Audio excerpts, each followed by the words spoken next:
Why do I need to read in English? My students often ask me this. They think I go to classes, I do my homework, I watch films in English. Why should I read books? Actually, reading is the best way to improve your English. I will tell you why. First, reading is very important. Not only did 1 in 4 people go to university, now more people go to university. All jobs require more reading and writing than years ago. This is true for everyone. It doesn't matter if you're an office worker or a mechanic.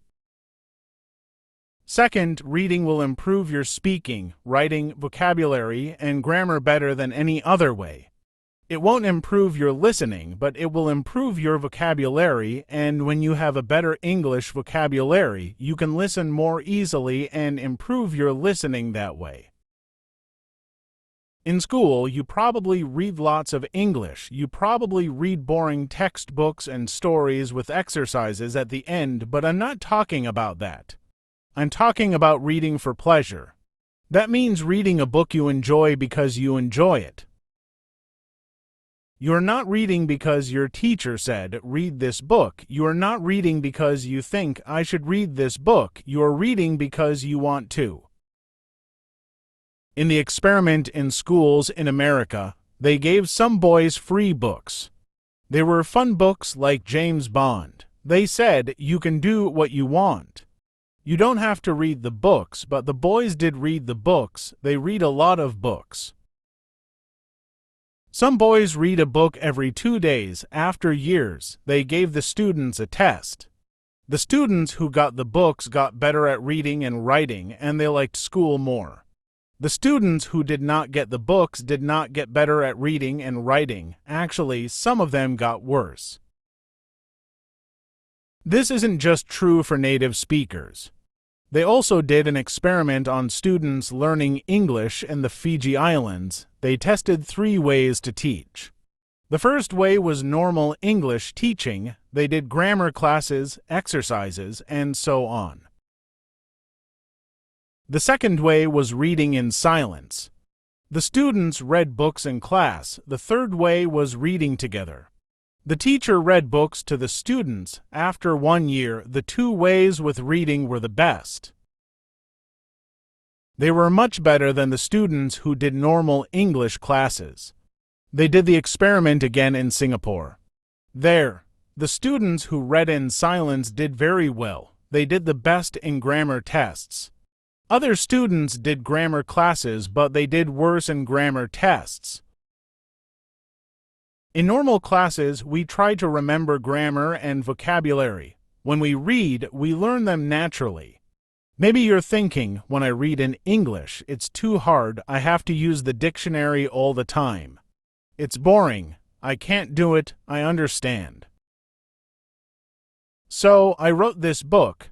I think this book will make you like reading because the stories are easy and fun. The early stories are short and easy, and the later stories are longer and harder. When you finish the book, you will think, wow, I did it. I make a podcast called English Listening Practice. 9 of the stories in this book Elle wrote for English listening practice.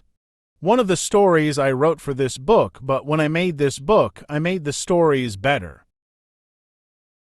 Now you can read the stories at beginner, pre-intermediate, intermediate, or advanced levels. The stories are all fairy tales. Some are very popular fairy tales, but some are not so popular. One of them I wrote myself. Maybe you're thinking, fairy tales are for children. I need useful vocabulary. I need to learn about business and science. That can't be fun. Actually, the vocabulary in these stories will be useful.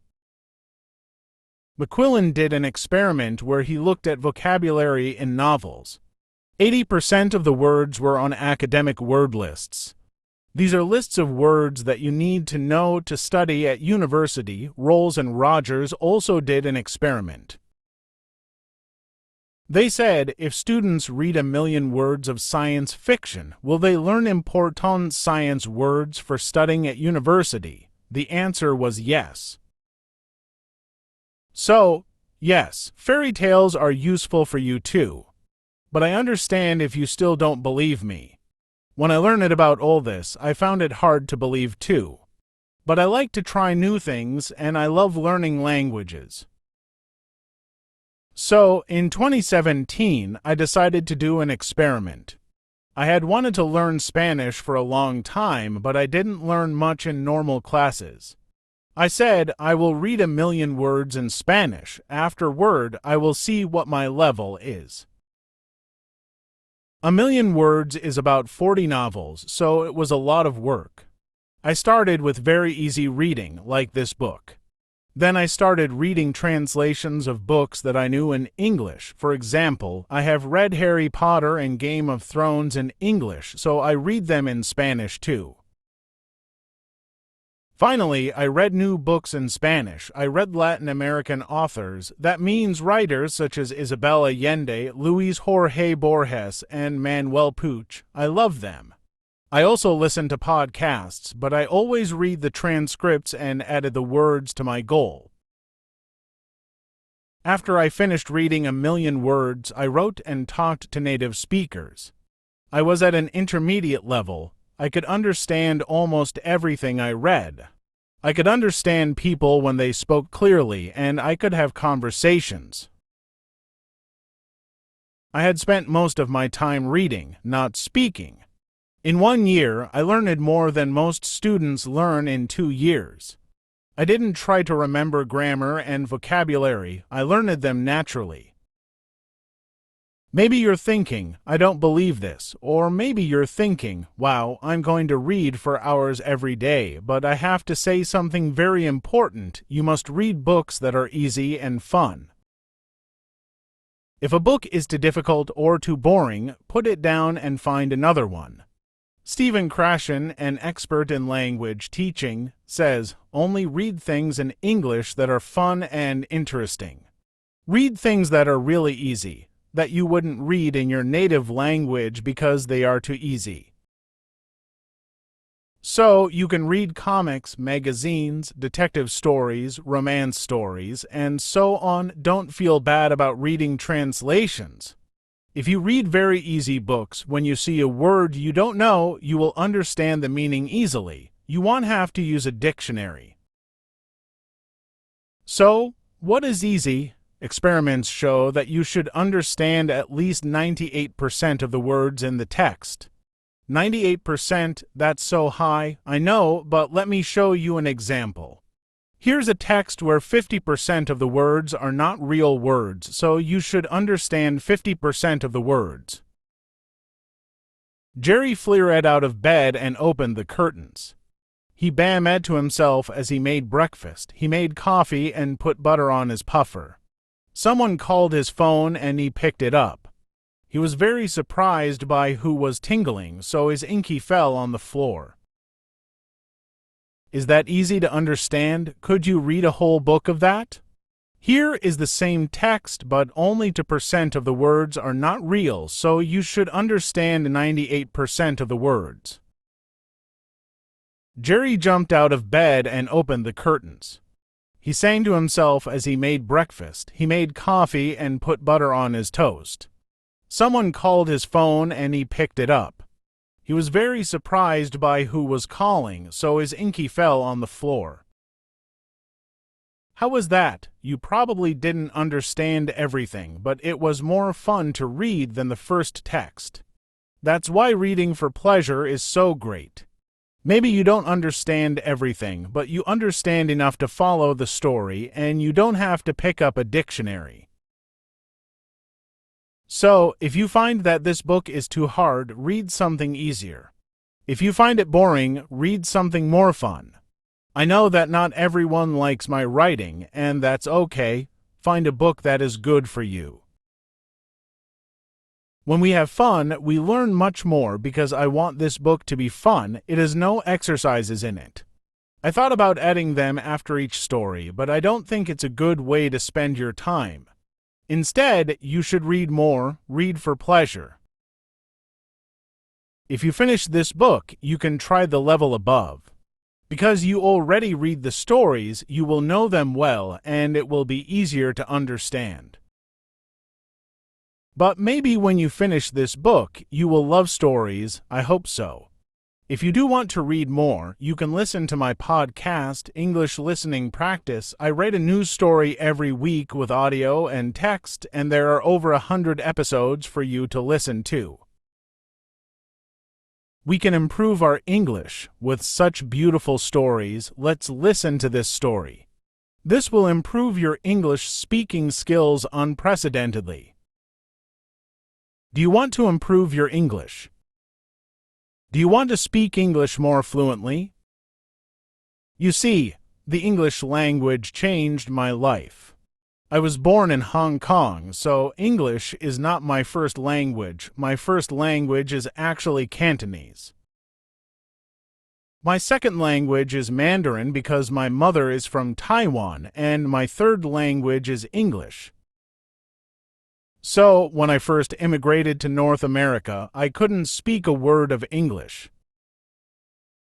And I know some of my fans have said that you're tuning into my videos because you want to learn how to speak the English language. I find that that's kind of interesting. So, today I want to share with you 5 steps to improve your English fluency. The 5 things that I did to learn the English language. Step number 1 to improve your English fluency, it's actually very simple, and that is, don't give a damn. That's right, don't give a damn. Speak whenever, wherever, however. It doesn't matter if you speak with an accent. I still speak with an accent, and I talk to tens of millions of people every single month. It doesn't matter. Forget how people would judge. Forget how people would think of you. All this stuff, it doesn't matter. Just speak as much as you could. If they don't understand you, say it again, you just keep saying it. I remember because I spoke with such a thick accent, I spoke like it sounded like Jackie Chan. I can still speak with some Chinese accent like, hey, yeah, this, then that, like that kind of stuff.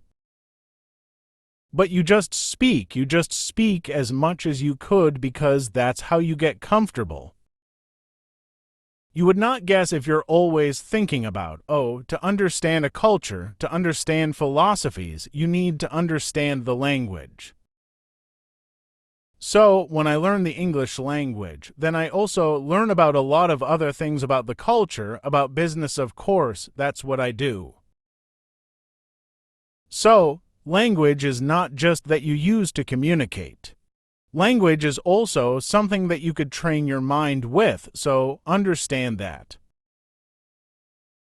Step 4. Immersion. You have to immerse yourself.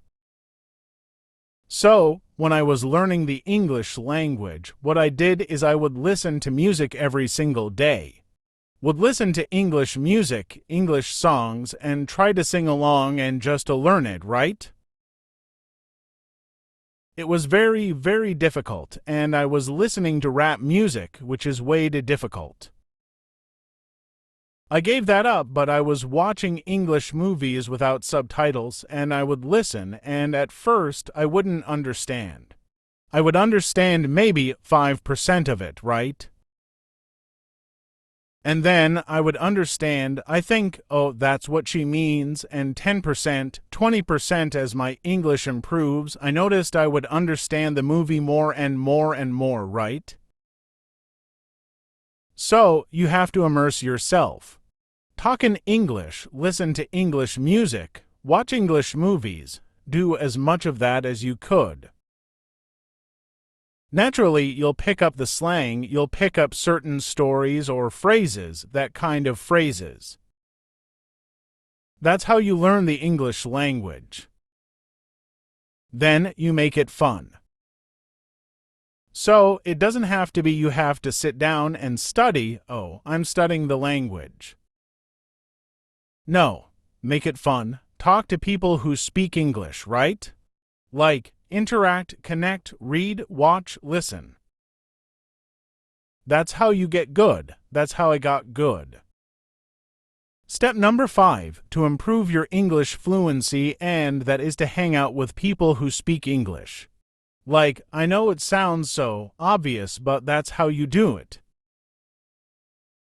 I remember in college you will see these groups of people, and I would see the Chinese students only hang out with Chinese students. I would see the Korean students hang out with Korean students and Japanese students hang out with Japanese students, right? And I would do the opposite. I would go and hang out with people who speak English. I would hang out with Caucasians. I would hang out with people who grew up locally, who speak perfect English. And I would just talk and hang out. We go to the library, and I would try to talk as much as possible, listen, ask questions, right, to get comfortable. And another thing that I did was I got a Korean girlfriend who speaks English, right? So, that's another way to do it. So, I'm not saying that's the only way to learn, but if you want to learn a new language, take who speaks the language. You'll be shocked how quickly you pick that up, right? How quickly you can pick up the language, let me give you a bonus tip, a bonus step if you want it, okay? Step number 6, and that is going into a state of overlearning. Let me explain. If you are thinking about, let's say, learning a language, let's say you're here and you want to get to this good, the fastest way to get to this good is you actually go into a state of overlearning. Let's take an exercise example. If you want to have a stronger bicep, let's say you're only doing your curl. You can only hypothetically lift 20 pounds, right? That's much of strength you have. If you want to make that 20 IB easy to better lift that up, guess what? Train with 25 IB, train with 30 IB. That's an over-preparation, over-learning, that's what I mean, right? You want to stay over-learning, so what I did because I'm in business, right? Not only learning the English language, I was learning how to sell, how to close, how to do marketing. So, not only just the English language day-to-day basis to communicate, but actually at a way higher level. Where there's something to lose, where it's not just learning the basic day-to-day communication, but also there's money involved, right? How I became a fluently English speaker alone. Now, I'm sure that you have had moments in your learning where you have felt like you progressed very quickly. It comes easily, you're motivated, it's fun, but at some point you hit a wall and you feel like you'll never speak fluently, confidently, and naturally. You are not alone. This feeling of being stuck is often called the intermediate plateau, and I've been there. It can be a comfortable place. You can speak and understand in many situations, but for most of us, it's not enough. We want to enjoy the language as freely as we do our mother tongue as a native. I've never had the experience of learning English as a second language, so I want to bring you an expert who has successfully done it here at Real Life English. And if you listen to our podcast, chances are you have already heard me on there, but today I'm here to tell a little bit of my story and how I went from speaking zero English to the level of English I have today. I'm just like you, I'm an English learner myself, and I had to learn English from scratch in my country here in Brazil. I've never been abroad, so I'm going to tell you how I did it, and hopefully that's going to give you some ideas and inspiration for your English journey. But before we get started, make sure you hit that subscribe button and the bell down below because every week we put out videos to help you speak English with confidence and naturally.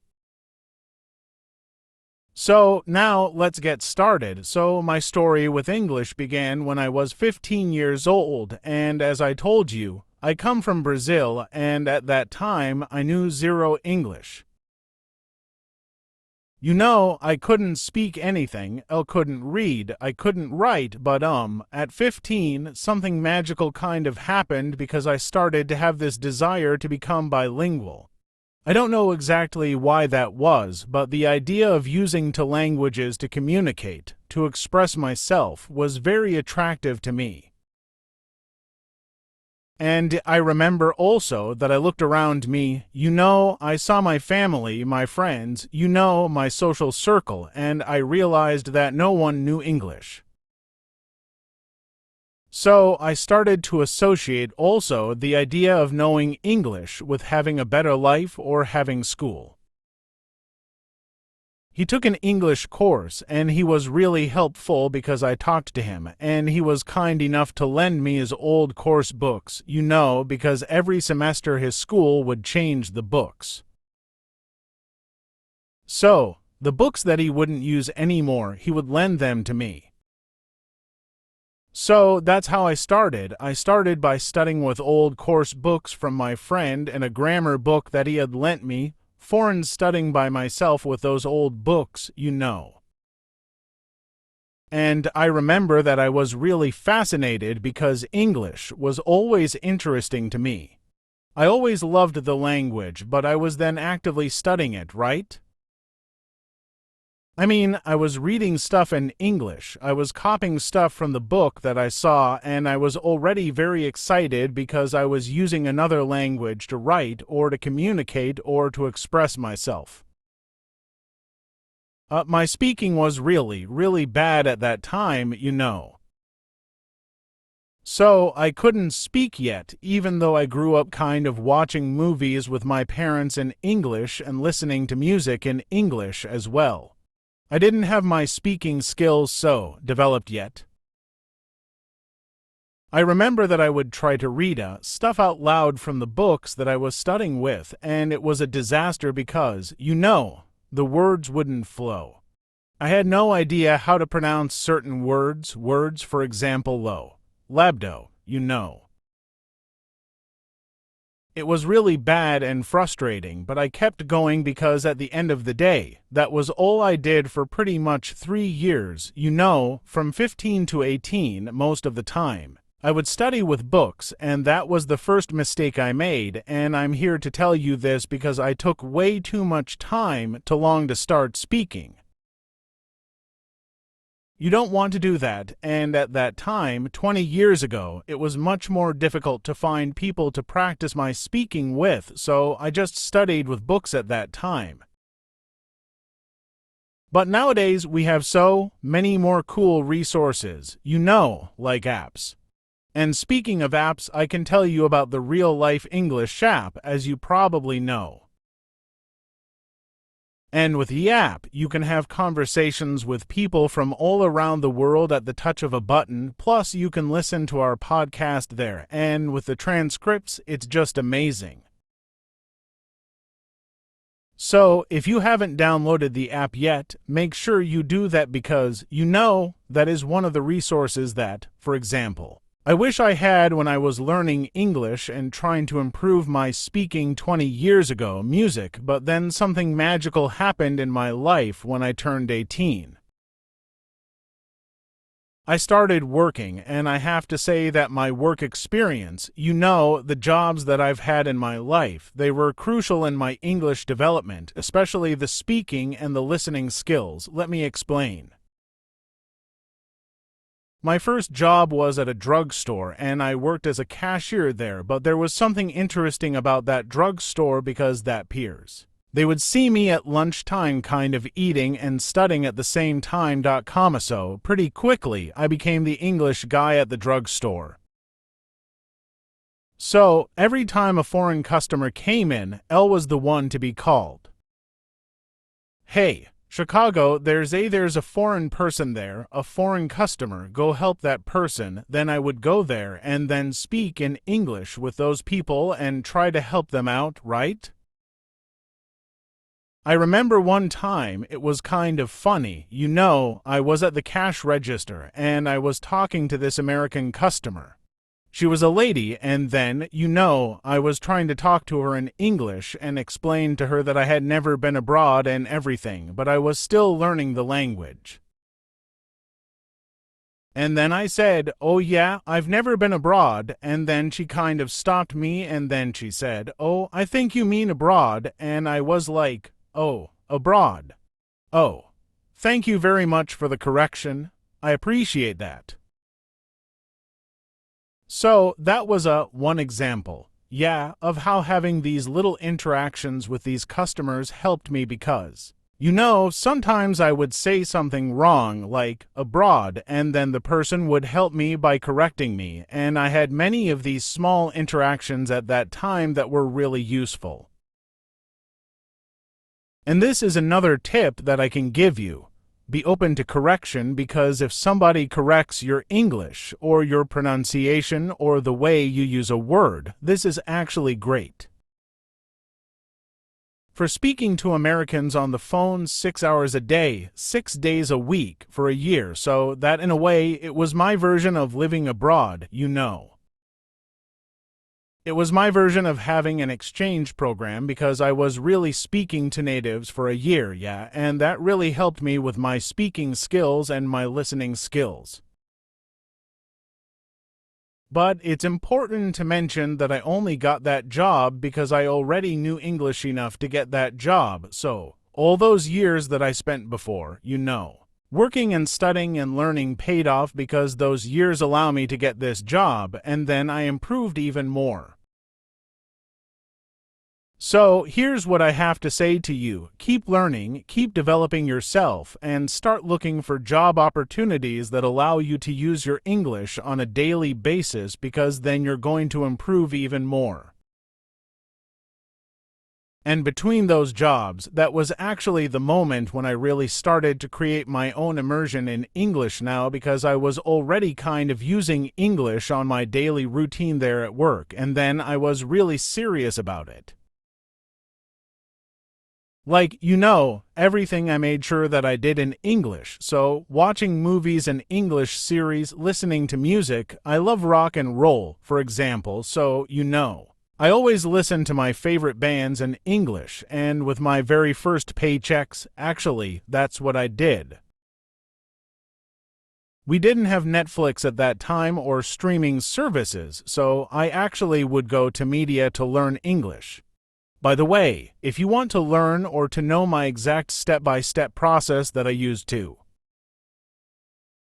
improve my English with movies and TV series, let us know in the comments. Maybe I can make another video in the future for you, explaining how I did it. Alright, finally, there's one weird thing that happened in my life that really helped me take my English to the next level, and that was becoming an English teacher.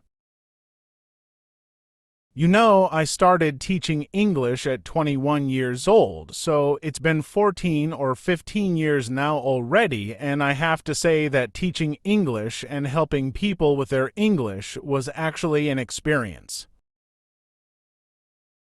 That really helped me master the English language to a whole another level, because, when you teach, it's like you are learning again, Because if I have to teach a class or help someone, I have to prepare, right? I have to study the topic myself. I have to be familiar with the topic. I have to think of different ways to explain things, to give examples, and that mental process really helps me better understand the topic, so then I can explain that to my students. So it's a win-win. If you teach somebody, you win because you are kind of revising information and studying it again, and the other person is also benefiting because the person is learning new stuff with you. Thank you for watching. Please don't forget to subscribe and share. See you soon.